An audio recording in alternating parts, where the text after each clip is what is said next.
about that.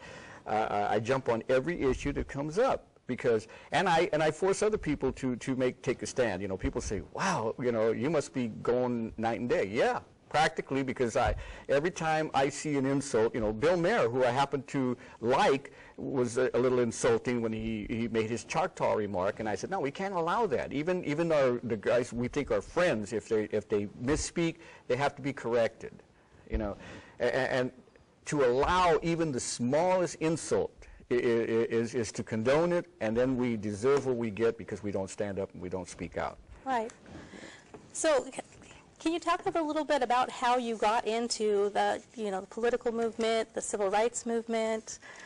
When I was in school, my father was very influential on my life, because my father used to tell me constantly, "You are as good as anyone else," and and this was something that was stuck in me, and so I just went with that and expanded on that.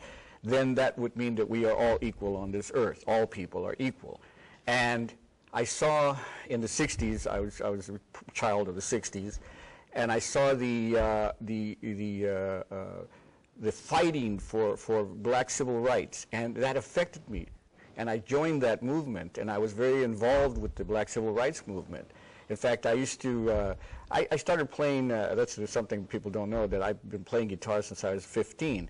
And even at that age, my first bands would actually have benefits to collect money for the Freedom Rides. I don't know if you remember the Freedom Rides, a long time ago. We would send people from here, from California, all the way to Mississippi and to the southern states to help integrate restaurants and all kinds of stuff. And so I was too young to do that. In fact, my father was always telling me, "You got to be careful, because you're into stuff that's going to get you in a lot of trouble." He was always afraid that I was going to get hurt, and which happened later in my life. And he was right. But I could not stop feeling that those people have every right to vote, every right to go into restaurants, every right to do anything that I can do.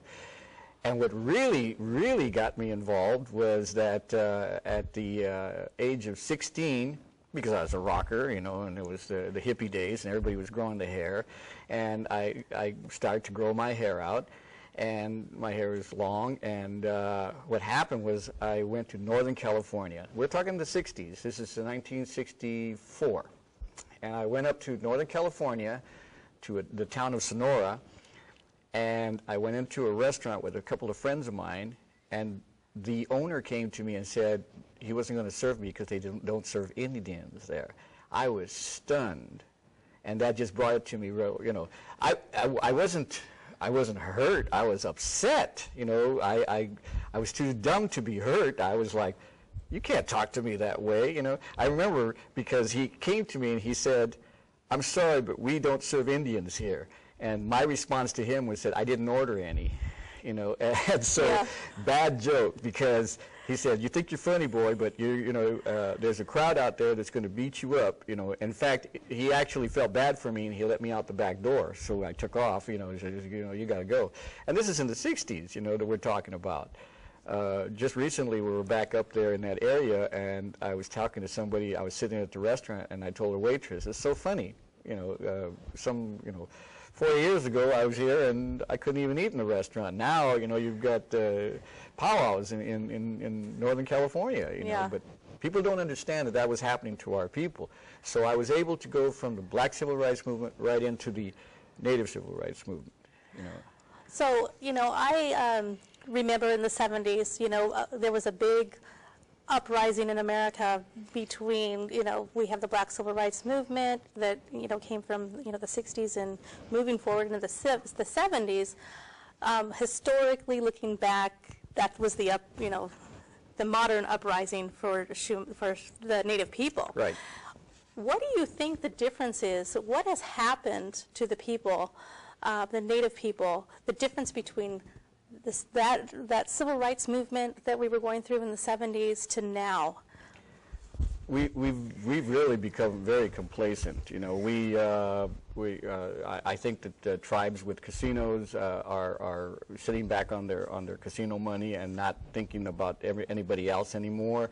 It's like almost like as if we become a people who are more self-absorbed and interested in our own, fortunes and not of our people, which is not the way we're supposed to be. People constantly ask me, why am I so involved? I seem to have a really good life. I have a great life. I'm not going to lie. I have a great life. I have 3 great kids that I love to death. I have 9 grandkids, and I have 1 great-grandson.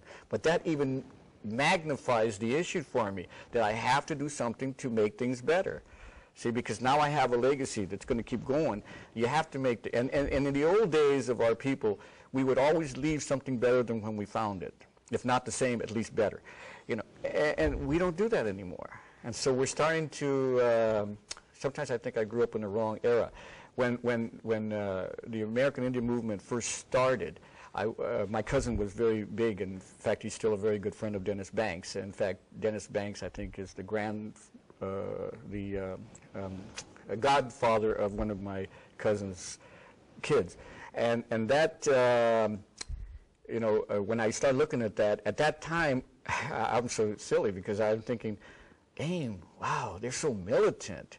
Today, I'm probably too militant for AIM. So I don't know what happened. When we now I go to the AIM meetings, I'm the one that's yelling, we got to do this, we got to do that, and I'm going, what happened? That's true. And it's, be the change that you want to see.